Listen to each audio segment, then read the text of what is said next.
So often we say prevention is better than cure, and when it comes to armed conflict, we are talking about avoiding destruction of properties, the killing of civilians, the killing of prisoners. So it is very important to try to attempt to educate the public, the military, the security forces and governments about the need to respect international humanitarian law.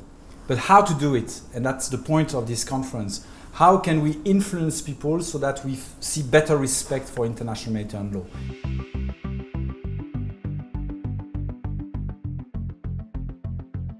If you compare with the situation 30 years ago, there are many more states having national legislation on implementation and the training of armed forces, including thanks to the work of the ICRC, in my view, has become much more realistic and integrating humanitarian law in the actual practical training.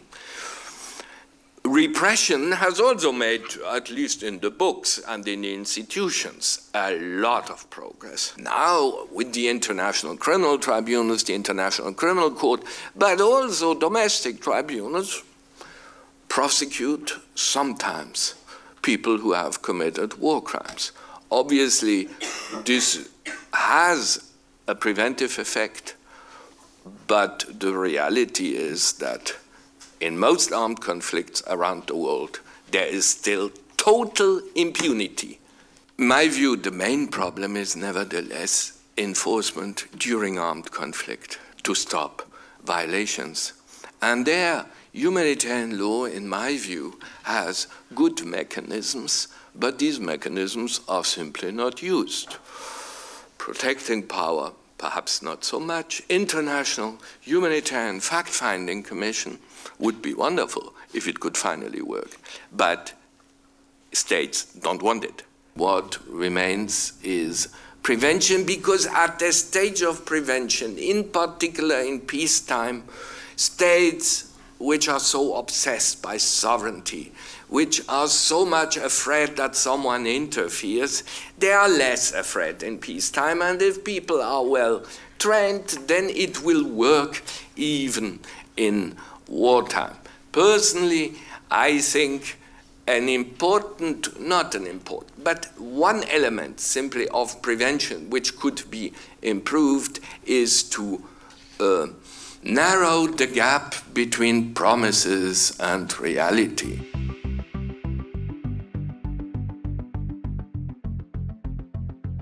It's not so much the good that the ICRC does, but it is the evil that it prevents.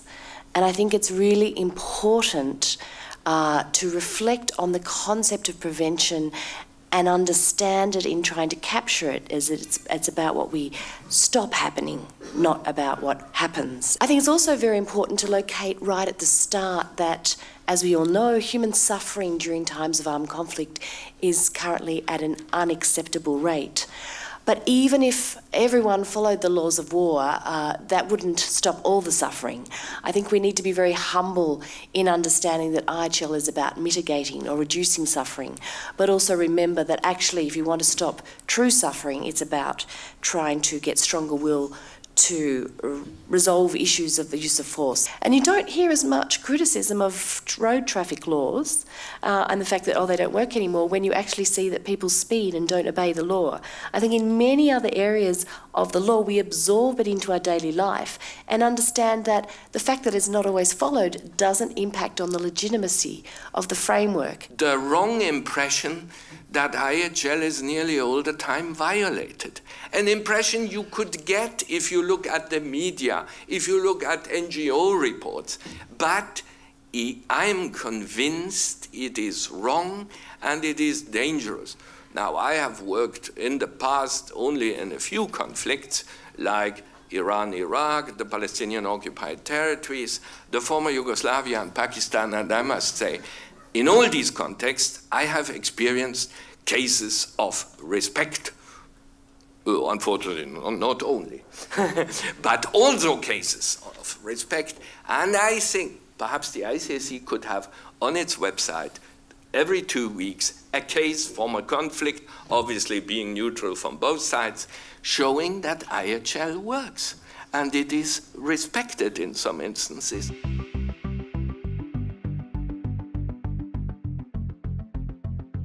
What are some of these big dilemmas that the law is facing? Not enforcement dilemmas, but dilemmas about sort of who are we when we talk about IHL? What do we want this law to do?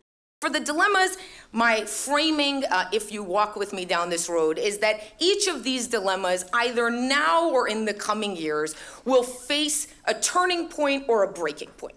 So what I mean by that idea is that a turning point is when states, populations, publics will realize that the law needs to be rethought, or the law may need greater emphasis on compliance and enforcement, and may together transform or rethink aspects of the law remaining within the current structures in order to address these new challenges.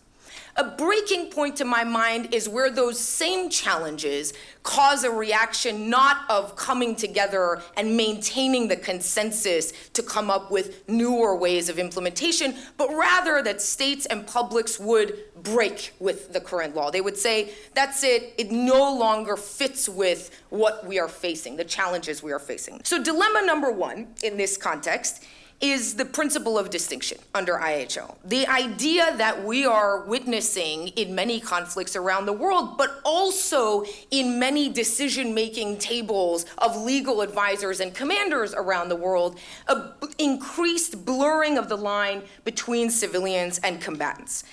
My sense here is that the turning point might be that states, in consultation with their publics, would revisit the legal understanding of combatancy and think about whether some members of armed groups should be granted formal status, perhaps seeking to achieve a shared and legally binding understanding of the behavior that would cause a civilian to lose their immunity from direct attack. The breaking point here might look like the existing consensus, however flawed it is, of the distinction between civilians and combatants is lost, where some states define civilianness in one way and other states define it entirely differently, where we lose the shared understanding of this fundamental aspect of the law. A second dilemma, and one where I do a lot of research, is on the question of humanitarian access. Whether humanitarian access and impartial assistance, as understood under IHL, will give way to contemporary security concerns, and particularly concerns about terrorism and support to terrorists. Here, the turning point might look like governments, humanitarian organizations, and the ICRC coming together to reaffirm the significance and the centrality of humanitarian access and assistance, and a renewed engagement with what is at stake if humanitarian action and access is subject to counterterrorism and other security norms. The breaking point might be that counterterrorism and security norms overwhelm IHL, overwhelm some of these core principles, and we find increasingly that humanitarian action is subject to not just the decision-making of counterterrorism and security actors, but indeed is subsumed by the rationale of counterterrorism. Finally, the third dilemma, the notion of a boundaryless conflict. My sense here is that the turning point might be that states begin to articulate their positions on this issue, begin to articulate their understanding of their interpretation of international law as it applies to so-called targeted killings outside of armed conflict.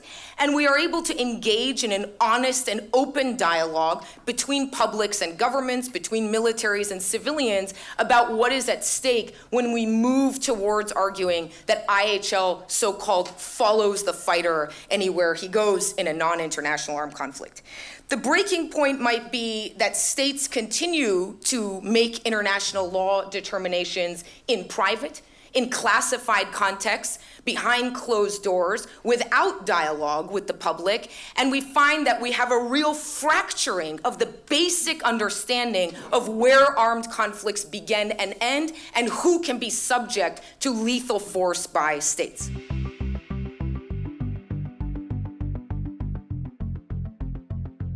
Prevention is not only based on training, but also based on the question of ownership of norms. It's not enough to be aware of a norm, but it has to become your norm. You have to decide on that. As long as you impose norms to armed non-state actors, they will be reluctant and they will not respect them. It is important that these rules become their norms, and this is the reason behind the development of what we call in Geneva called the deed of commitment that armed groups can sign. So it becomes really their own decision. They sign a document, and then it will be it will have an important impact on their will to respect these norms. So first, my sense is that dissemination to the civilian population may create a public that through the act of study and obtaining knowledge begins to understand not just the rules, but why the rules were created, begins to have a real sense about what is required from their governments in terms of applying the law. Second, I think dissemination activities could create a sense of empathy. I think when you learn about the law, when you hear hypothetical examples, you think not just about yourself, but you put yourself in the shoes of others in other places. You think about what is happening to them.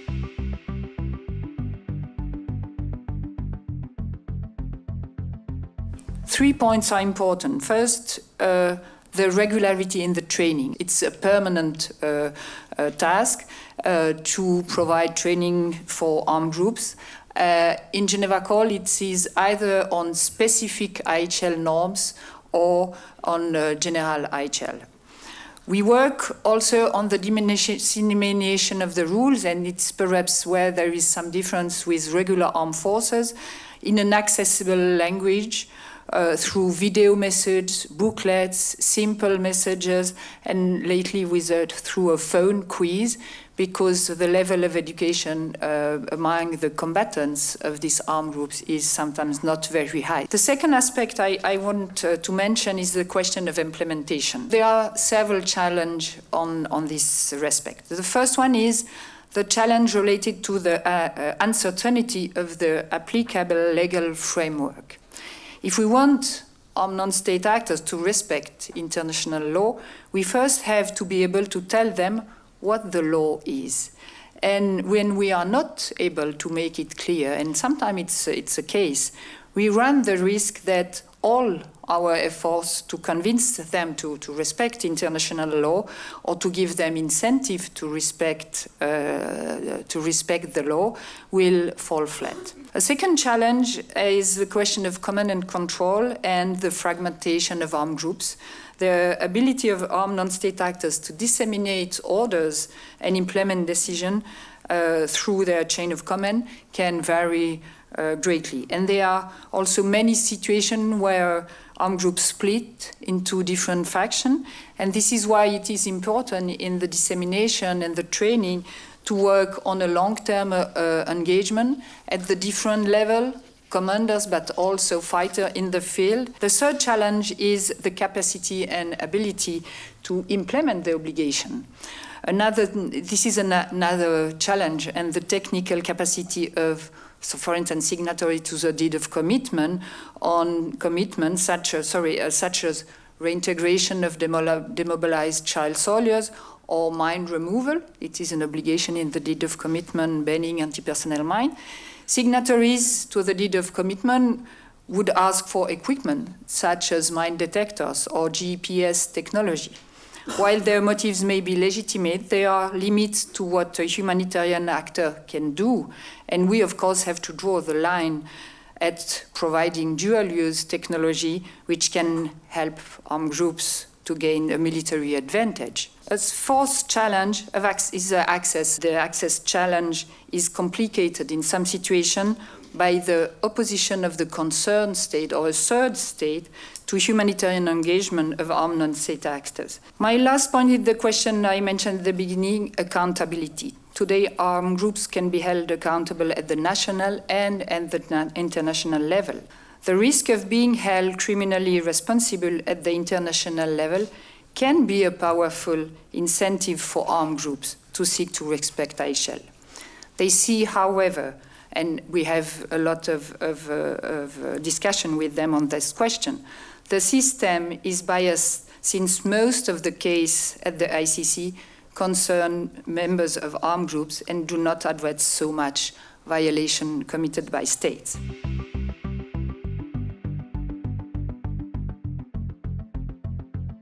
The current proposal is a non-binding voluntary mechanism where states would have a meeting, potentially annually or at a regular period of time, where they would do two things. One, exchange information, have a thematic discussion. So exchange best practices, support each other on technical support which needs to be undertaken to go forward. So a thematic discussion with a whole range of rich elements to that. And the other element is a voluntary self-reporting mechanism. It's very important to see this as different and separate from what I would call as the International Criminal Law project that has been very much the preoccupation of international lawyers for the last few decades, creation of stronger enforcement mechanisms. And often we call that, say, the stick, the need for enforcement. This you could in some ways look at it as a carrot, best practice engagement, getting states to actually write down and reflect through reporting mechanism how they are implementing IHLs. There is no political will, so we need also something else.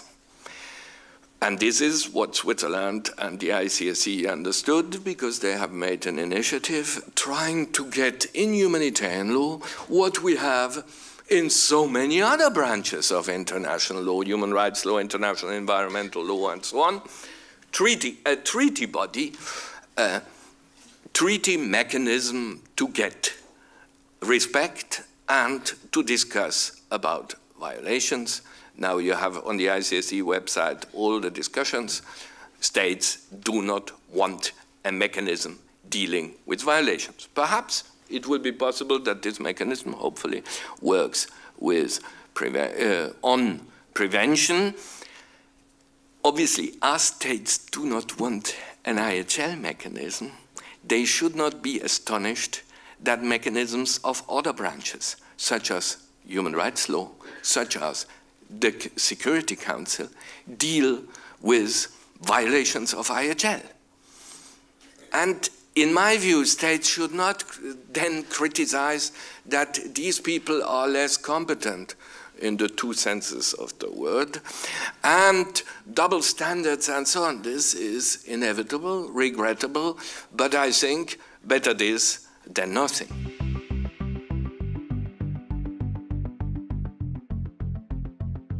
There are many things the ICRC needs to do in the next few years when it comes to prevention strategies. The first thing is we have to be always very aware of the real responsibility of prevention.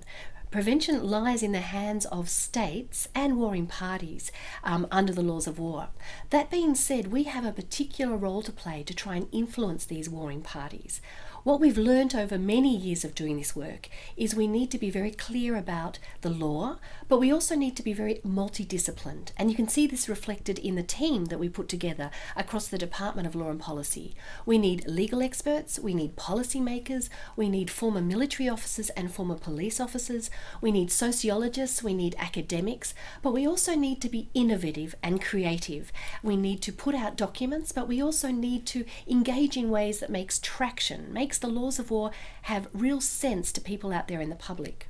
Now, traditionally, people thought about educating or disseminating the laws of war only to those who were seen as the consumers, be it the military or the governments. But if you look at elements such as Article 19 of Additional Protocol 2, it requires that the laws of war be disseminated as widely as possible.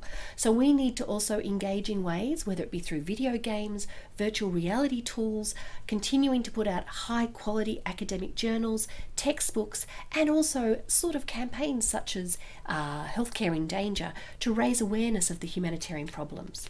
So in summary, we need to be both rigorous and intellectual, but we also need to be multidisciplined and widely engaging.